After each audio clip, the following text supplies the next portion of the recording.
안녕하세요. 저는 돌싱녀가 된 지 좀 된 30대 후반의 여성이에요. 어릴 때 여자는 남자를 잘 만나야 한다는 이야기를 많이 듣잖아요.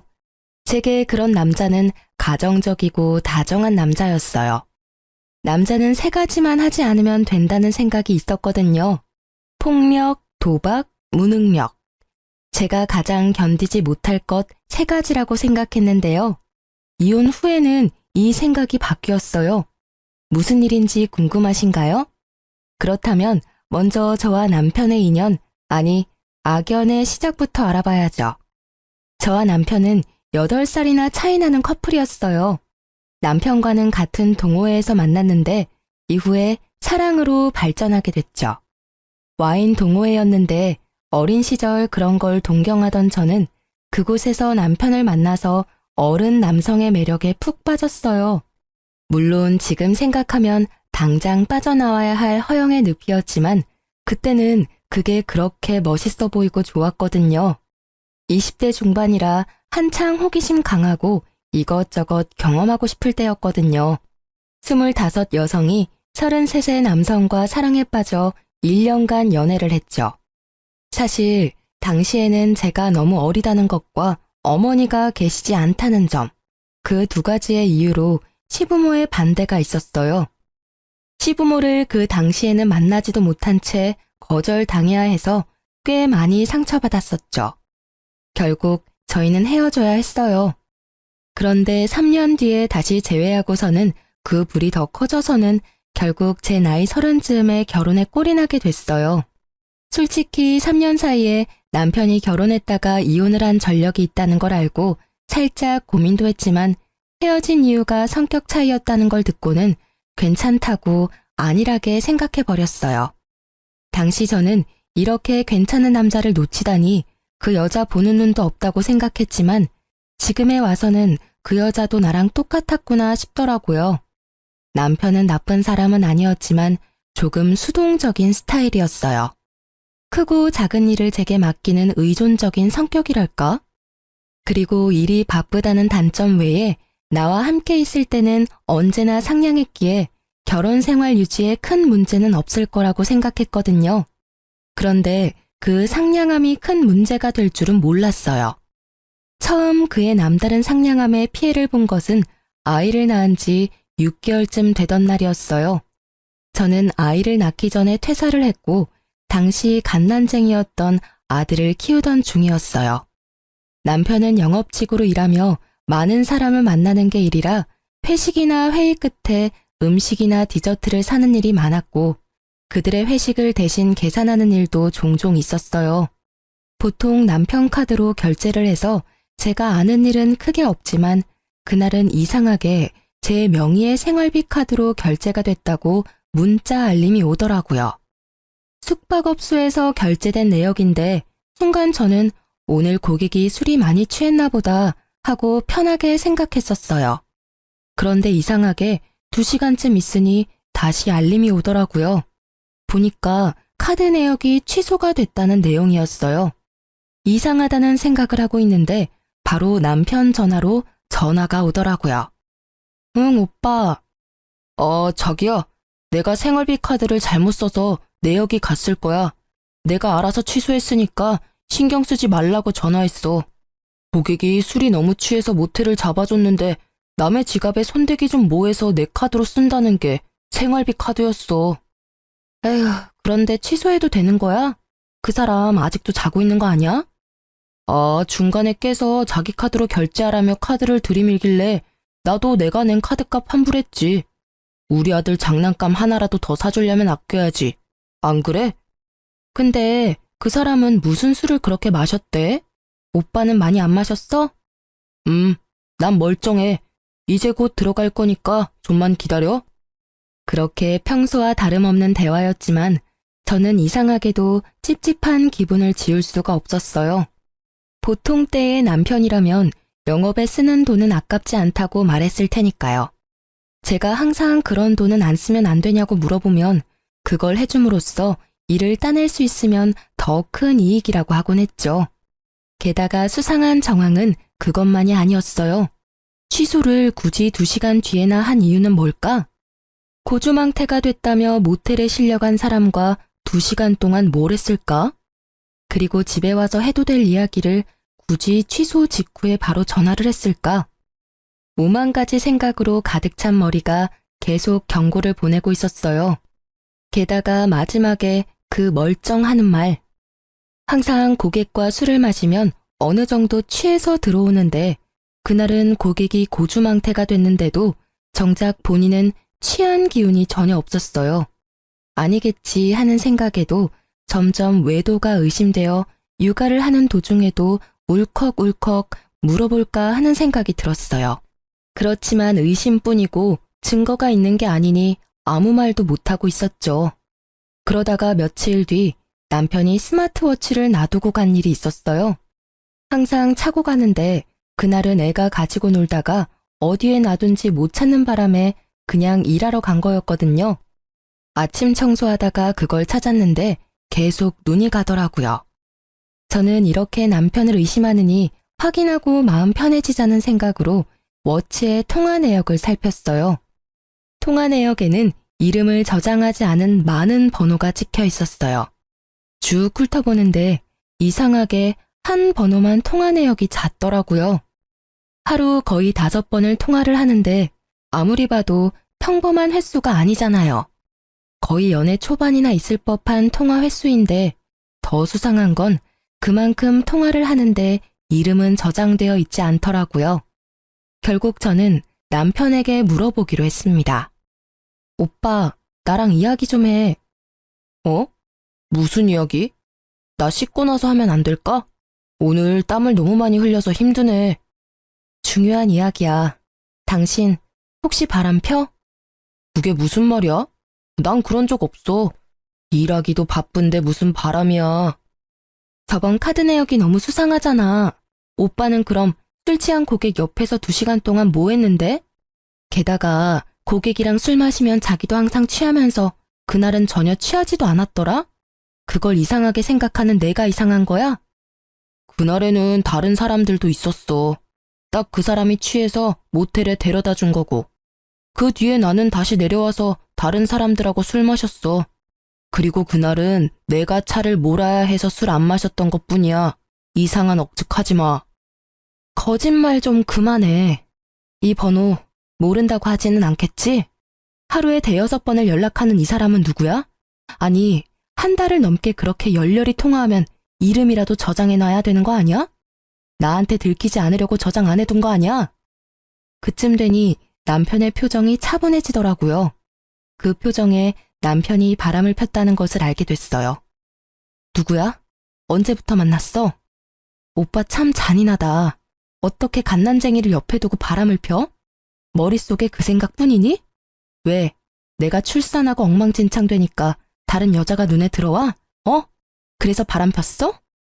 아니야, 여보, 믿어줘. 그런데 진짜 딱 한 번 만났는데 그 여자가 나를 쫓아다닌 거야. 나도 그 여자 피하고 싶은데 일로 엮여 있으니 막 냉정하게 못하고. 모텔도 그래. 그날 딱 한 번이야. 그것도 헤어진다는 조건으로 그렇게 해주기로 한 거였다고. 진짜로 이것만은 믿어줘. 이미 제 신뢰는 깨어졌고 남편이 무슨 말을 해도 믿음이 안 가더라고요. 게다가 상대방이 쫓아다녀서 만나줬다는 건 무슨 망언인지. 싫으면 다른 직원에게 그 여자 처분을 맡기면 될 것을 지도 싫지 않았으니까 연락하고 만났던 거 아니에요. 저는 분한 마음을 삭히지 못했어요. 그리고 다음날 예정되어 있던 시댁과의 식사 자리에 참석을 해서는 시부모에게 남편의 바람 사실을 알렸어요. 물론 곧 후회했지만요. 왜인지 잘 아시죠? 팔은 안으로 굽어요. 그것도 심하게. 어머님, 말씀 들어보세요. 오빠 일한다고 늦게 들어오는 동안 다른 여자 만나고 있었어요. 아직 아들이 6개월밖에 되지 않는데요. 그게 진짜니? 우리 애가 다른 여자 만나고 다니는 걸 네가 직접 봤어? 그런 부적절한 행위를 하는 걸 직접 눈으로 본 거야? 그건 아니지만 모텔 결제 내역도 있고 남편이 직접 제게 실토했어요. 나도 들었다. 딱 한 번이라며? 그것도 앞으로 그러지 않는다는 조건으로 한 번이라는데 넌 그것도 이해를 못 해주니? 지금 뭐가 문제야? 애가 네 옆으로 돌아왔으면 다 되는 일 아니니? 그럼 너는 얘가 바람 펴서 이혼이라도 하겠다는 거니? 내가 보기에 너 약간 의부증 있는 것 같아. 무슨 망상으로 내 자식 망치려는 거야? 이 좁은 동네에서 소문이라도 나면 네가 책임질 거야? 의부증이라뇨. 이미 오빠가 다 이야기했다고요. 바람을 핀 건 오빠인데 지금 왜 제가 여기서 혼나고 있는 거죠? 아무리 팔이 안으로 굽는데도 이건 아니죠. 잘못한 일은 잘못했다고 해야 일이 바로 잡히는 게 기본 상식이잖아요. 그러면서 저한테 엄마 없이 자랐다고 무시하셨던 거예요? 어머님 아들을 좀 보세요. 얼마나 곱게 자랐으면 이렇게 작은 아들을 두고 다른 여자랑 바람을 펴요. 시모와 저의 언쟁이 커지자 결국 남편과 시부가 저희를 뜯어 말렸어요. 그러면서 집으로 돌아가는 차 안에서 남편이 제게 말하더라고요. 정말 미안해. 내가 어떻게 하면 당신이 나를 용서해 줄까? 내가 할 수 있는 건 뭐든지 할게. 응? 남편은 용서를 구하고 있었고 저는 이 당시만 해도 이혼을 생각할 만큼 경제적으로 좋은 상황은 아니었어요. 그래서 결국 조건을 걸고 용서를 하기로 했어요. 오빠가 내 요구에 응하면 우리 아들을 봐서라도 한 번은 용서해 줄게. 그래, 그게 뭔데? 내가 다 할게. 일단 그 여자 먼저 정리하고 당분간 폰에 위치 추적 앱 깔아놔. 내가 언제 어디든 오빠 어디서 뭐 하는지 확인할 수 있게. 그리고 앞으로 뭘 하든 평소 루틴과 다르면 실시간으로 연락하고 전화할 때는 영상통화로 해. 알았어. 그렇게 할게. 걱정하지 마. 나 진짜로 이번 한 번뿐이었어. 그러니까 앞으로 그런 실수는 안 할 거야. 언제든 자기 원하면 영상통화해. 영업 중이라도 달려가서 받을 테니까. 너무도 흔쾌히 받아들이는 남편의 모습이 영 찝찝했지만 그 뒤로 제가 한 말을 철저히 지키는 남편을 보며 정말로 그것뿐이었나 하는 생각이 들었어요. 물론 그건 저의 착각이었지만요. 남편은 외도가 들킨 다음부터 저에게 더 잘해주기 시작했어요. 제가 냉정하게 대할수록 더 살갑게 대하더라고요. 저의 앙금도 살짝 가라앉기 시작했을 때쯤에는 깜짝 선물도 해줬어요. 자기야, 잠깐 눈 좀 감아봐. 갑자기 눈은 왜? 아니, 진짜 감아봐. 어서. 눈을 감은 내 손을 끌어당긴 남편이 제 손 위에 무언가 얹어줬어요. 눈을 뜨니 작은 상자가 있더라고요. 이게 뭐야? 짜잔. 예쁘지? 이거 엄청 비싼 다이아 반지야. 자기 고생시키는데 미안한 마음이 들어서. 이번 특별 보너스랑 적금 조금 합쳐서 샀어. 남편은 그렇게 말하며 제 손가락에 반지를 끼워주더라고요. 그 반짝거리는 영롱거림이 어찌나 아름답던지 제 눈을 멀게 만들 뻔했어요. 너무 예쁘다. 비싸지는 않았어? 뭐 1,000만 원쯤 되긴 했는데. 자, 여기 보증서. 잘 넣어둬. 저는 남편의 모습에 이제 진짜로 남편이 반성을 하고 있다고 받아들였어요. 왜 외도를 들키면 적반하장으로 나오는 사람이 많은데 남편은 제게 더 잘해주고 있었으니까요. 그래서 마음의 경계를 살짝 허물었어요. 그런데 그런 저의 레이더에 걸리는 게 하나 생겼어요. 다이아 반지 선물을 해주고 난 뒤 남편은 유독 폰 게임을 많이 했어요. 처음에는 조금씩 하는 듯 하더니 어느 날은 보니 하루 종일 그걸 켜놓고 하고 있더라고요. 업무 스트레스가 심해서 게임을 하는 건가 하고 생각하고 있었는데 이상하게 어딜 가든 그 게임 앱을 틀어놓고 점점 저와의 대화도 무성의하게 답변하더라고요. 그게 눈에 보이기 시작하니까 저도 이상한 생각이 들었어요. 그치만 이상한 게 왜 이상한지도 모르겠고 그냥 살짝 기분만 상해 있었죠. 그렇게 눈치만 보던 중 남편이 잠깐 쓰레기를 버리러 나갔는데 그날따라 양이 너무 많아서 폰을 놔두고 갔거든요.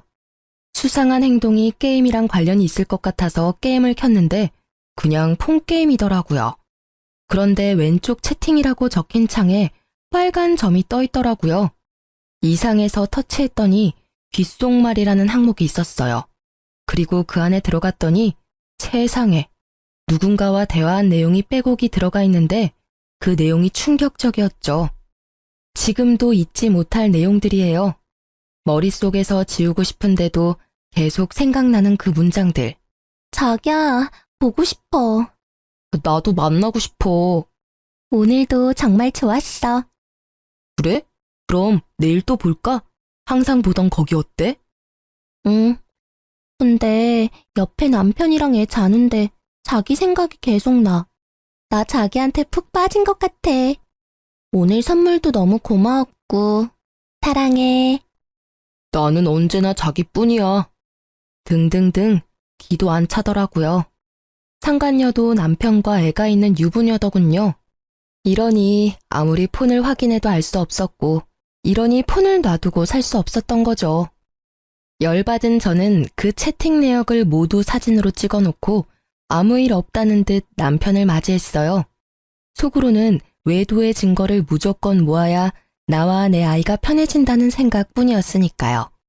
지금 당장 더러운 기분이라도 내 미래를 생각하면 지금보다 좀 더 좋은 타이밍이 있을 거라고 생각했거든요. 그렇지만 그럴수록 제 속만 골마가더라고요. 결국 갈 곳을 잃은 제 분노는 집안일을 하면서 쿵쾅거리며 신경질적인 몸짓으로 나타났죠. 그러다가 반지를 낀 손이 문 모서리에 부딪혀서 다이아 반지의 링과 다이아를 연결하는 받침 부분이 깨졌더라고요. 남편이 미워도 1,000만 원짜리 다이아 반지는 미울 수 없죠. 선물 받을 때 같이 받았던 보증서를 들고 주얼리 샵을 찾아갔어요. 오늘 손을 문 모서리에 박아서 반지가 깨졌어요. 반지랑 다이아 상태 좀 봐주세요. 고칠 수 있을까요? 혹시 몰라서 보증서를 가져오긴 했는데 필요할까요? 네, 고객님. 제가 확인 먼저 해보겠습니다. 그런데 그걸 확인하는 직원 표정이 이상하더라고요. 그러고는 계속 봤던 곳을 또 보고 또 보고 이상하다는 생각을 하고 있을 때 직원이 무척 조심스러운 표정으로 제게 다가와 반지를 주더라고요. 저기 고객님, 죄송한데 이 반지의 다이아몬드가 보증서의 다이아몬드와는 다른 것 같습니다. 혹시 반지를 잘못 가져오신 건 아니실까요? 네? 그게 무슨 말이에요? 다이아몬드가 보증서와 다를 수 있나요? 이건 보증서가 아니라 다이아몬드 감정서입니다. 제가 말씀드리기가 조금 조심스러운데 이 반지는 엄밀히 말하면 다이아몬드가 아니에요. 감정서를 보면 거의 1,000만 원대의 다이아몬드인데 지금 이 반지의 보석은 다이아몬드가 아니에요. 시그니티 스톤이라고 지르코니아, 큐빅인 것 같아요. 순간 제 머리는 텅 비었어요. 1,000만 원짜리 반지가 몇십만 원도 안 되는 가짜로 변하는 걸 눈앞에서 목격했더니 정말 놀랍더라고요. 혹시 이 보증서, 아니, 감정서는 진짜일까요? 감정서는 제가 보기에는 진품 같습니다. 그렇지만 이 감정서와 이 반지의 가치는 같지 않아요.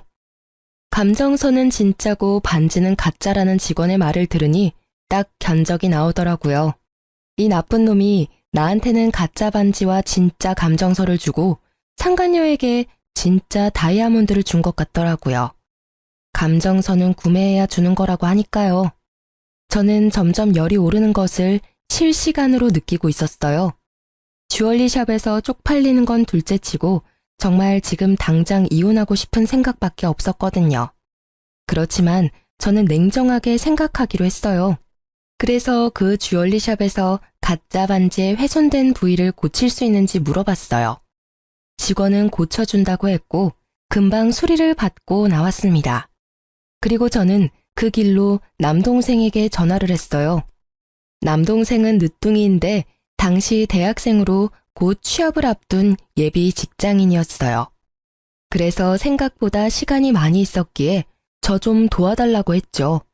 매형이 외도를 하는 것 같다는 말을 했더니 남동생이 기꺼이 제 손과 발이 되어주겠다고 하더군요.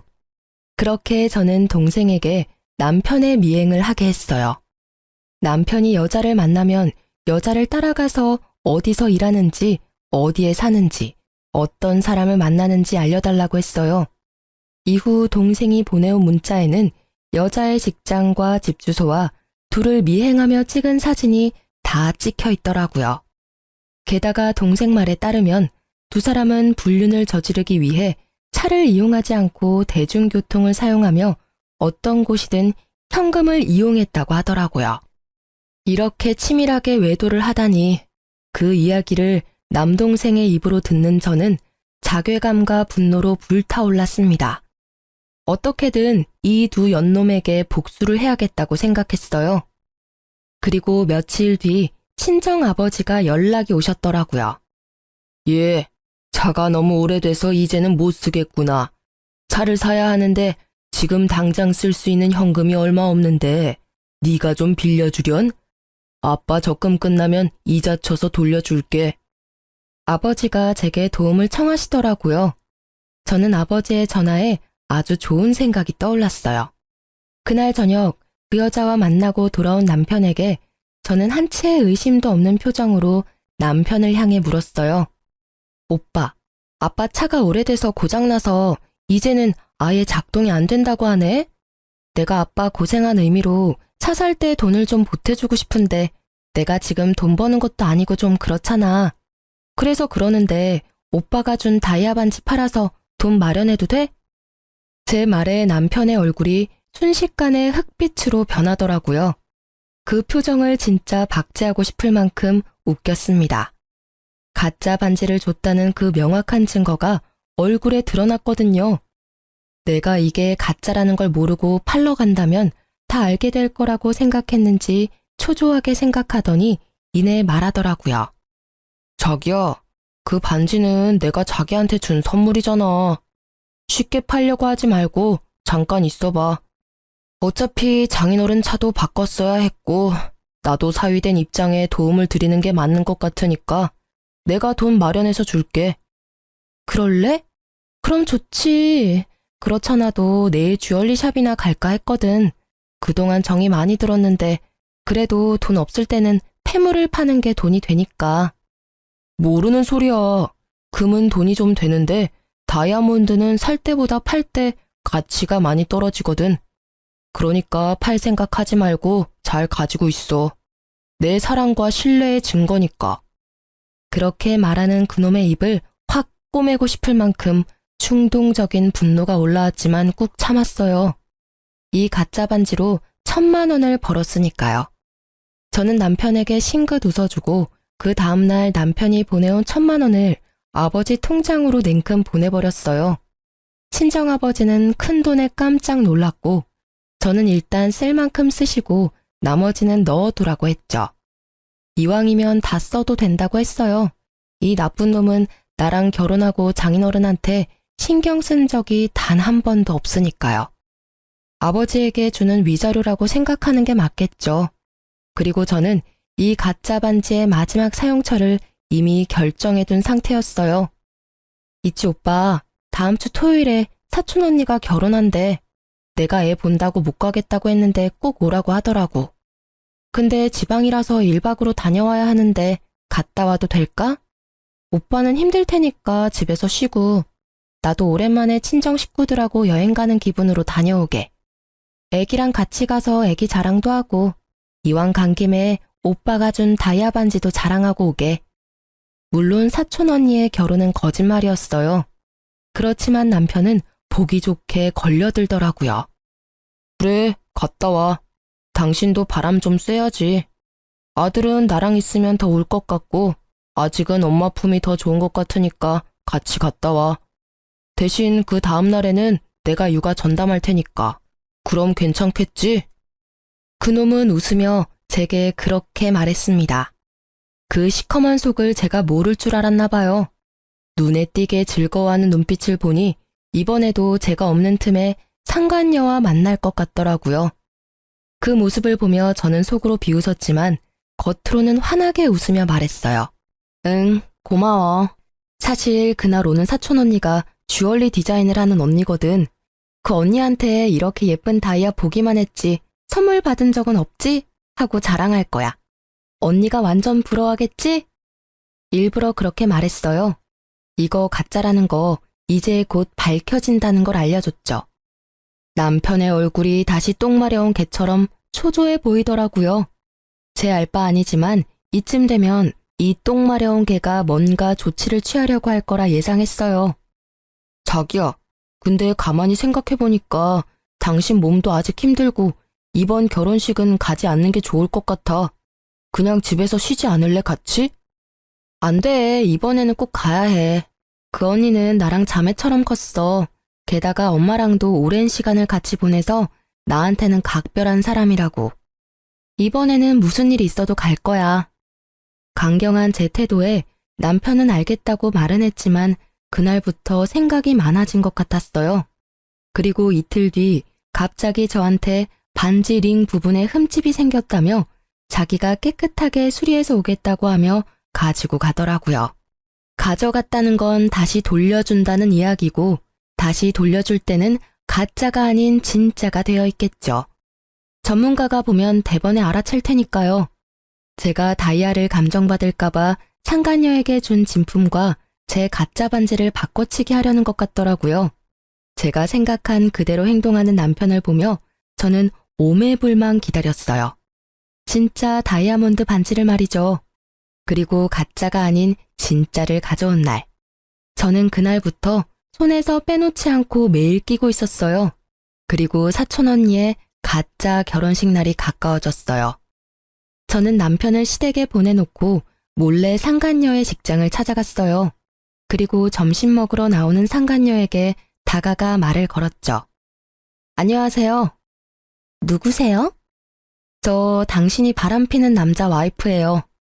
잠시 카페에서 얘기 좀 하실래요? 직장 앞에서 시끄러워져도 좋다면 전 여기도 상관없어요. 상간녀의 표정이 살짝 당황하는 듯 하더니 이내에 당당해지더라고요. 참 이상한 게 왜 불륜을 저지르는 것들은 그렇게 당당할까요? 이 여자도 딱 그 모양새였어요. 내 남자에게 사랑받는다는 그 자신감이 이 해픈 여자를 당당하게 만든 모양이니 그걸 확 깨부셔주고 싶었거든요.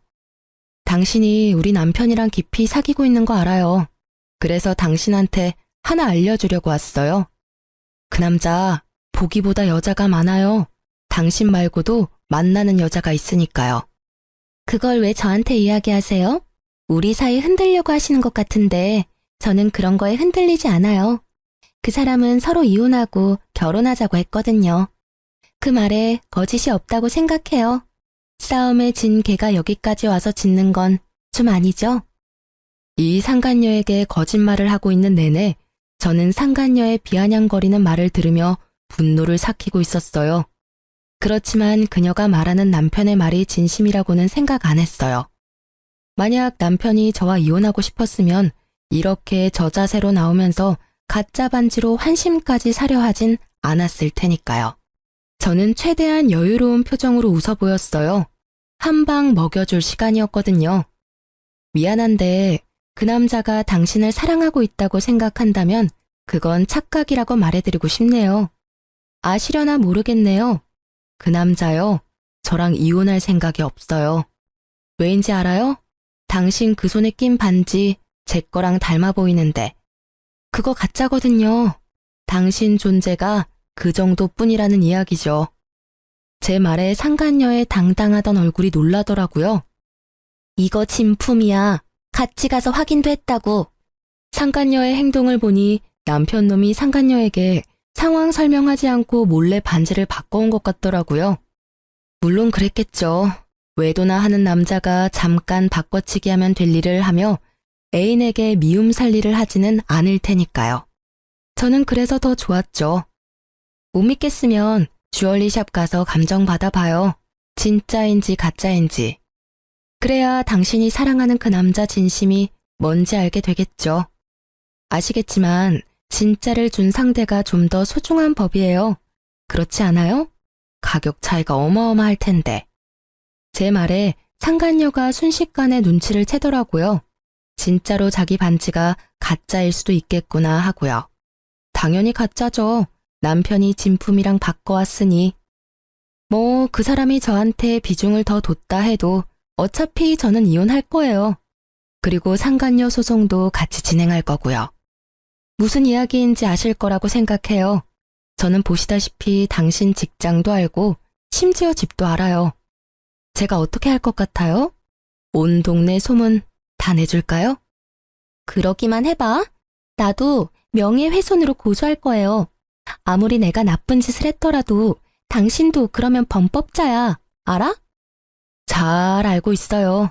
그러니 제 걱정은 말고 고소하세요. 저는요, 명예훼손으로 고소당해봐야 별 타격 없어요. 벌금? 위자료로 물면 되겠죠. 그리고 소문나는 거? 지금 제가 피해자인 거 알고 그러시는 거예요? 저는 그런 거 신경 안 쓸 거니까 편하게 해요, 고소. 대신 당신은 남편, 친척, 친구, 동료들에게까지 다 소문나서 어디에서도 얼굴 못 들고 다니게 만들 거야. 제 말에 상간녀의 표정이 금세 일그러지더니 그 자리에서 고개를 숙이더라고요. 2번 다시 만나지 않을 테니까 남편과 아이에게만은 알리지 말아주세요. 열년 하셨네. 이렇게 남편, 아이 지극히 생각하는 여자가 어떻게 남의 남자랑 바람을 필 생각을 했어? 그냥 계속 만나. 만나면서 내가 언제 너희 집 직장에 소문낼지 기대하고 있으라고.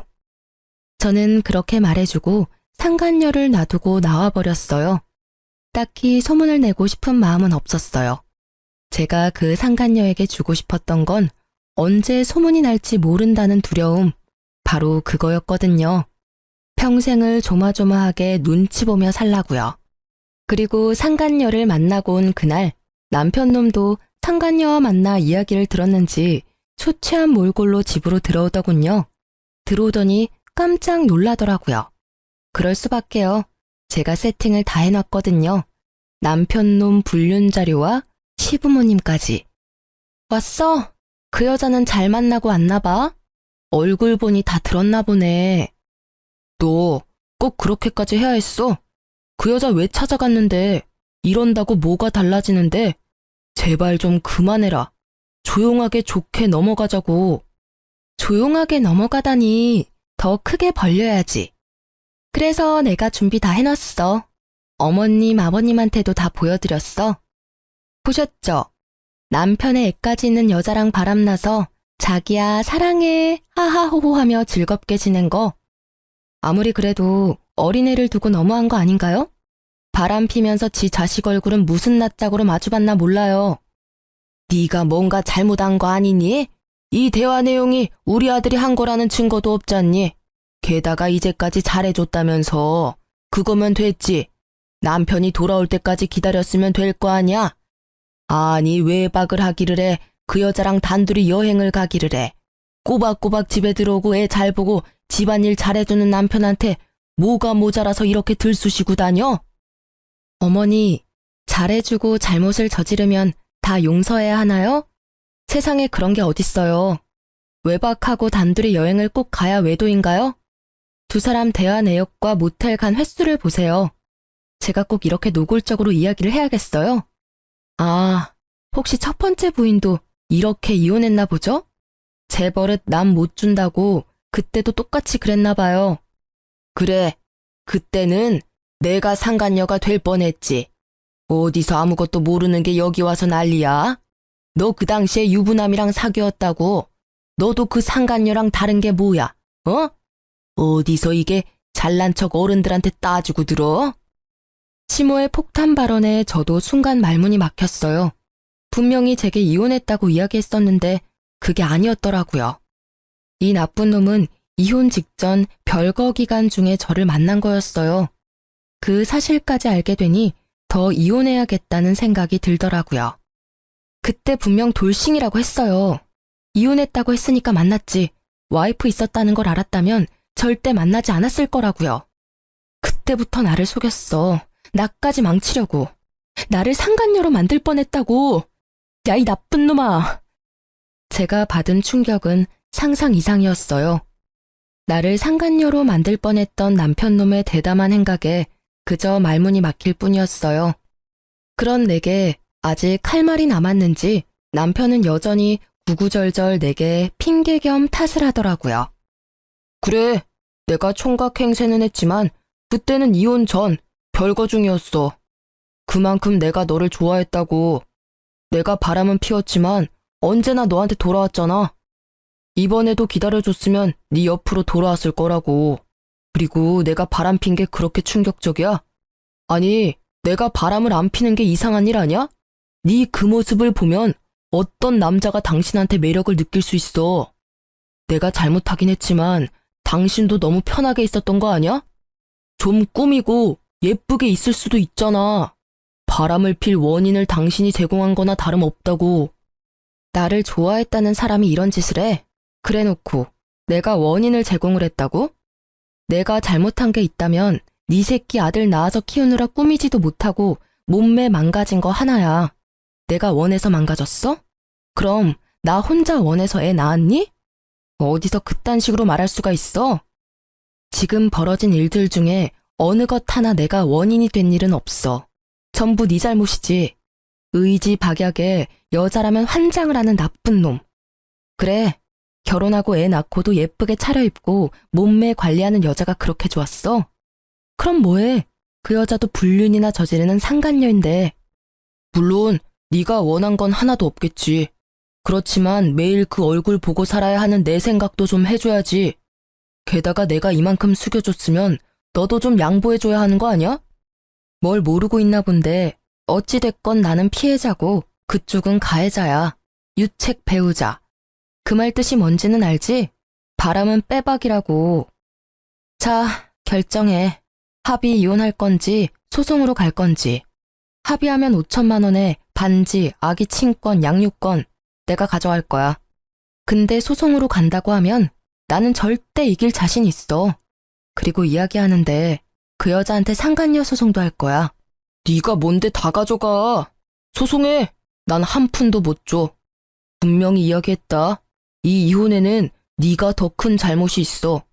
혼인 생활을 유지하지 못할 결정적인 사유. 나는 바람은 피웠어도 너랑 집에 최선을 다했다고. 남편 놈의 논리는 하나부터 열까지 기발한 것뿐이었어요. 어떤 환경에서 자라면 저런 논리적인 또라이가 될 수 있는 걸까요? 저는 코웃음을 치며 남편의 말에 맞받아치려 입을 열었어요. 그런데 그때 시부가 먼저 호통을 버럭 치시더라고요. 둘 다 그만해라. 내가 너한테 그 돈 줄 테니까 둘이서 그만 싸우고 깔끔하게 헤어져. 여기저기 남들 입방아에 오르내리면 그것만큼 보기 흉한 것도 없어. 아버지, 제가 불쌍하지도 않으세요? 돈도 위자료로 다 뜯기고 애도 뺏기게 생겼다고요. 왜 제가 다 잃어야 하는데요? 불쌍하기는. 좋아서 바람 펴놓고 이제 와서 피해자인 척이야? 왜? 이번에도 변명해봐. 그 여자가 당신 쫓아다녀서 딱 한 번 자줬다고.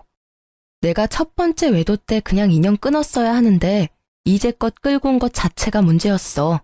아니, 그게 첫 번째가 맞긴 했어? 내가 모르는 다른 여자가 여기저기 있을지도 모르지. 진짜 징그럽다. 사람들은 알아? 이런 식으로 겉과 속이 다르게 사는 거. 나한테 잘해주면서 그딴 식으로 생각했다는 것 자체가 충격이야. 그만하라는데도. 너 앞으로 결혼해 결자도 꺼내지 마라. 여자 만나고 싶으면 결혼하지 말고 미혼 상태로 만나.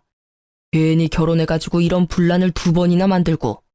내가 네 첫 이혼 때도 얼마나 창피했는지 알고나 있어? 네가 나한테 아들 노릇하고 싶다면 적어도 그 정도 책임은 져라. 앞으로 또 이런 구설수 생기면 상속은커녕 내 재산 전부 사회에 기부해버리고 갈 거니까. 시부는 동네에서 작은 음식점을 하시는데 아무래도 동네 사람들 상대로 하시는 장사다 보니 이런 안 좋은 일에 민감하셨거든요. 제가 보니 첫 번째 결혼 때도 이래저래 이야기가 많아서 장사에 악영향이 있었던 것 같더라고요. 그러니 이번에 아들이 2번째 이혼을 했다고 소문이 나면 이래저래 저번보다 더 타격이 클 것 같았는지 돈으로 조용히 무마하고 싶어하는 눈치였어요. 저야 그 편이 훨씬 좋았지만요. 사실 이 시댁에 좋은 기억이라고는 하나도 없잖아요. 연애 때도 거부당하고 결혼 때도 겨우 허락받았고 지금은 아예 골칫거리 취급 당하고 있으니까요. 결국 시부의 불호령으로 이혼은 합의로 끝내기로 했습니다. 저는 결국 제가 원하던 걸 가져오게 됐어요. 위자료에 친권, 양육권, 그 와중에 진짜 다이아몬드 반지와 아버지 차 살 때 준 돈까지 살뜰하게 다 챙겼어요. 애 아빠니까 양육비는 꼬박꼬박 보내. 보내지 않으면 오빠 회사에 찾아가서 모두 밝혀버릴 테니까. 영업하니까 평판이 얼마나 중요한지는 잘 알겠지? 나도 한다면 하는 여자인 거 오늘 봐서 알 거 아니야. 그 말을 꺼내는데도 그놈은 아무 대꾸도 없더라고요. 그 이후로 이혼하고 지금껏 제게 찾아오거나 연락을 한 적이 없었어요.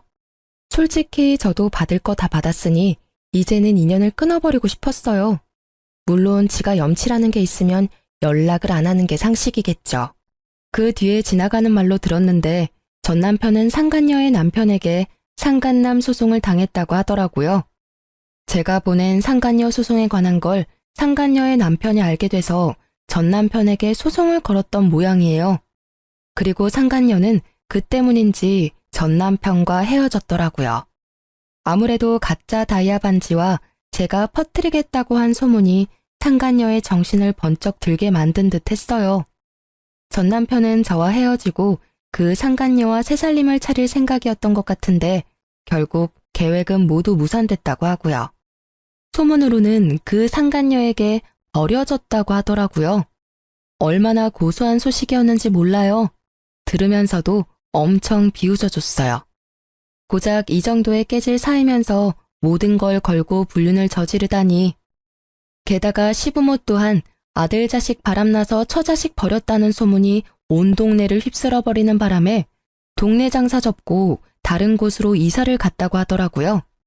그리고 전 남편은 상간녀와 헤어지고 난 뒤에야 직장에 소문이 나는 바람에 회사를 옮겼다고 하더라고요. 나중에 한 사실인데 전 남편이 저와 헤어지지 않으려고 저한테 잘해주려고 했던 이유가 따로 있더라고요. 이미 첫 번째 이혼에서 여자를 너무 좋아해서 바람 때문에 이혼했다는 소문이 직장에 쫙 퍼졌다고 하더라고요. 그런 와중에 두 번째 이혼만은 절대 사수하려고 한 모양이었어요. 어떻게든 정상적인 사람으로 보이고 싶었나 봐요. 결혼을 2번을 했는데 2번 다 외도로 이혼했다고 하면 분명히 그런 사람으로 찍힐 거라고 생각한 것 같더라고요. 그런 소문이 무서우면 그런 행동을 하지 않으면 될 일을. 결국 습관처럼 다른 여자하고 붙어먹다가 이 난리를 만들게 됐으니 자업자득이죠. 어쨌든 그 퇴사 소식에 이제 절대 저와 만날 일 없을 거라는 생각에 속이 후련해졌어요. 저는 친정아버지와 함께 아이 키우며 잘 지내고 있어요. 애가 어느 정도 커서 일에 다시 복귀했죠. 이제는 몸매 관리도 좀 하고 예쁘게 꾸미기도 해요. 아줌마지만 꾸미기 시작하니 점차 자존감이 올라오더라고요. 최근에는 좋은 감정으로 만나는 사람도 있는데 아이의 앞날을 먼저 생각해서 어떻게 할지 결정하려고요. 사랑도 중요하지만 제게는 아이가 더 중요하다는 생각이 요즘에는 특히 더 강해졌어요. 사랑에 함정이 많다는 걸 알게 돼서 그런 것 같아요. 힘들 때 이런 사연 보며 정신적으로 도움을 많이 얻었는데 제가 이렇게 쓰게 되니 어색하지만 후련하기도 하네요. 사연을 쓰면서 다시 깨달은 거지만 바람 피는 건 용서를 하는 게 아니에요. 그냥 바로 거르는 게 정답이죠. 모두들 이건 잊지 마세요. 긴 글 끝까지 읽어주셔서 너무 감사하고 모두들 행복한 하루 보내세요.